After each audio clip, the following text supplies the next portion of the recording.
தமிழகத்தில் இதுவரை 640 போலி மருத்துவர்கள் கைது செய்யப்பட்டுள்ளதாக சுகாதாரத்துறை அமைச்சர் விஜயபாஸ்கர் தெரிவித்துள்ளார்.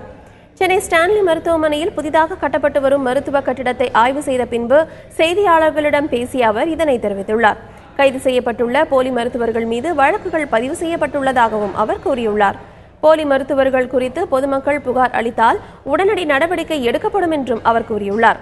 காய்ச்சல் ஏற்பட்டால் அரசு மருத்துவமனையை பொதுமக்கள் அணுக வலியுறுத்தப்பட்டுள்ளதாகவும் அவர் தெரிவித்துள்ளார். தொடர்ந்து பேசிய அவர் தமிழகத்தில் டெங்கு காய்ச்சல் கட்டுப்பாட்டில் உள்ளதாகவும் கூறியுள்ளார். மாண்புமிகு அம்மாவுடைய அரசு தொற்று நோய்களை தடுக்கக்கூடிய பணிகளை தொடர் நடவடிக்கைகளாக தொடர்ந்து எடுத்து வருகின்றது. அந்த மாண்புமிகு அம்மாவுடைய அரசு எடுத்த நடவடிக்கைகள் காரணமாக இப்பொழுதும் தொடர் கண்காணிப்பில் இருக்கின்ற காரணமாக தான் இன்றைக்கு தொற்று நோய்கள் முழு கட்டுப்பாட்டுக்குள்ளே இருக்கின்றன. மாண்புமிகு அம்மாவுடைய அரசு எடுத்த நடவடிக்கை 640 போலி மருத்துவர்கள் கைது செய்யப்பட்டிருக்கிறார்கள். அவர்கள் மீது பல்வேறு வழக்குகள் பதியப்பட்டிருக்கின்றன. முழுமையாக மாண்புமிகு அம்மாவுடைய அரசினுடைய சார்பில் சுகாதாரத்துறை பொதுமக்களுக்கு வேண்டுவது, காய்ச்சல் என்று கண்டவுடனே நீங்கள் அரசு மருத்துவமனைக்கு வர வேண்டும் என்று பொதுமக்களுக்கு அறிவுறுத்தப்பட்டிருக்கிறது.